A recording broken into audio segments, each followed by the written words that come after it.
안녕하세요. 자, 김폴카 우리 헌법 1일째 시간입니다.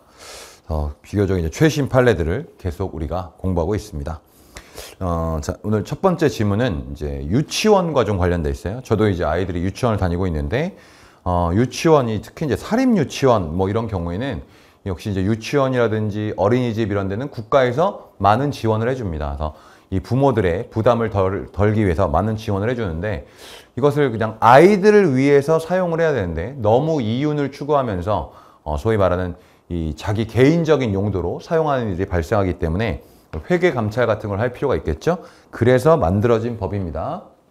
1번 보시면 2020년 이제 1월 개정된 유아교육법에 따라 유치원으로 하여금 회계관리 업무 처리 시 교육부 장관 및 교육감이 구축 운영하는 유아교육 정보 시스템을 사용하도록 규정한 회계관리 조항, 요게 이제 요거죠. 요거 유아교육 정보 시스템을 사용하도록 규정한 회계관리 조항.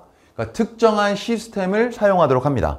이렇게 되면은 감찰이 매우 쉬워지겠죠. 그러니까 교육부라든지 이런 데서 감찰이 매우 쉬워진다.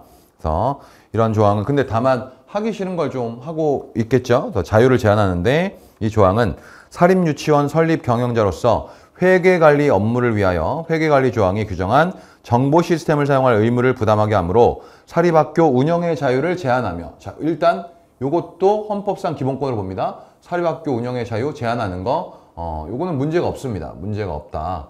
근데 문제가 없는데 문제는 여기 사립유치원 설립 경영자의 재산권을 제한한다. 요 부분이죠. 요 부분은 틀렸어요. 요 부분은 제한하지 않습니다. 그래서 어디만 제한한다? 사립학교 운영의 자유만 제한을 하게 됩니다. 운영의 자유만 제한하게 된다. 그래서 요 부분, 요 재산권을 제한한다. 여기가 틀렸습니다.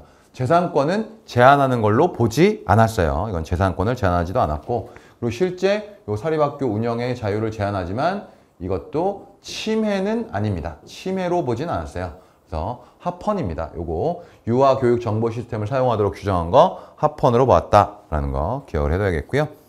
이건 결국 건전한 재정을 위한 거겠죠. 건전한 재정을 위한 거라서 괜찮다라고 보시면 되겠고, 그 다음에 2번 역시 중요한 판례인데 이게 이제 민식이법입니다. 민식이법, 요 민식이법 판례. 이게 좀 형벌이 너무 과중하다 뭐 이런 비판을 받고 있었는데 판례가 나왔죠. 근데 합헌이 나왔습니다. 그래서 어린이 보호구역에서 제한속도 준수 의무 또는 안전운전 의무를 위반하여 어린이를 상해 또는 사망에 이르게 한 경우를 가중처벌하는 특정범죄 가중 처벌에 관한 법률 제5조의 13은 어린이 상해의 경우 법정형이 징역 1년 이상 15년 이하 500만 원 이상 3천만 원 이하의 벌금으로, 사망의 경우에는 법정형이 무기 또는 3년 이상의 징역형으로 규정하고 있고, 운전자의 불법성 및 비난 가능성에 차이가 있다더러 책임이 조금씩 다를 수 있겠죠. 정말 예측하지 못한 사고라든지 이런 게 발생한다 하더라도 이는 법관의 양형으로 구체적인 형량을 정함으로 인해서 충분히 극복될 수 있는 범위 내의 것이며, 주의 의무를 위반한 운전자를, 과실이 있는 운전자를 가중처벌하여 어린이가 교통사고의 위험으로부터 벗어나 안전하고 건강한 생활을 영위하도록 함으로써 얻게 되는 공익이 크기 때문에 과잉금 전칙에 위반되어 청구인들의 일반적 행동자유권을 침해한다고 볼 수 없다. 일반적 행동자유권 제한으로는 봤습니다만 이걸 이제 침해라고 보진 않았죠. 요 민식이법 역시 우리 시험에선 중요하겠죠? 중요하니까 합헌인 거 잘 기억을 해야겠습니다. 그래서 틀리게 낼 수 있는 가능성이 높으니까 주의를 하셔야겠고, 그 다음에 3번은 형사법과 관련해서 변호인의 조력을 받을 권리와 관련된 판례입니다. 헌법은 70세 이상인 불구속 피해자죠. 구속이 아니라 불구속 피해자가 피의자 신문을 받을 때 국선 변호인을 선정하는 법률을 제정할 것을 명시적으로 위임하고 있지 않으므로 헌법 규정으로부터 직접 도출되는 70세 이상인 불구속 피해자에게 국선 변호인을 선정하는 법을 제정해야 할 입법 의무는 인정되지 않는다. 습니다. 그래서 뭐 구속된 경우에는 뭐 달라지겠습니다만, 또 피고인이라면 달라지겠지만, 지금 여러분이 또 여기서 기억할 건 뭐죠? 소위 말하는 피의자에 대한 국선 변호인의 조력을 받을 권리는 헌법상 기본권을 보지 않습니다. 누구에 대해서는 이제 헌법상 기본권을 보죠? 피고인이죠. 피고인에 대한 거라면 헌법상 기본권으로 이 국선 변호인 선정이 좀 요구되는 부분이 있습니다. 헌법에 규정되어 있기 때문에. 근데 피의자에 대해서는 일반적인 국선 변호인의 조력을 받을 권리가 인정되는 것은 아니다라는 거 기억을 해야겠고요. 그다음에 합헌입니다. 그래서 이런 이 피의자 신문 시 요 70세 이상인 불구속 피의자에 대해서 북선 변호인을 선정하도록 법을 정할 입법 의무는 없다. 그렇다면 입법 의무가 없다면 그런 법을 만들지 않았더라도 합헌이다 이거죠. 합헌으로 보고 있다.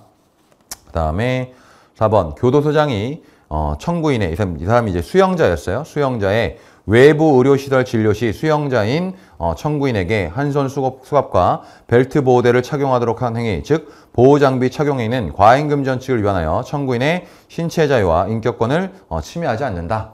여기 보시면 한손 수갑과 벨트 보호대를 착용하고 병원을 간다 이거죠. 외부 병원을 가면 일반 그 소위 말하는 환자들도 있겠죠. 그래서 일단 여러분이 알아둘 건 묶어두니까 신체의 자유, 그리고 남들 앞에서 묶여서 왔다 갔다 하고 의사 앞에서 묶여서 진료를 받아야 되니까 이 제한은 맞습니다. 신체의 자유와 인격권 제한은 맞지만 침해가 아니라고 보았다라는 거 기억해 주시면 좋겠죠.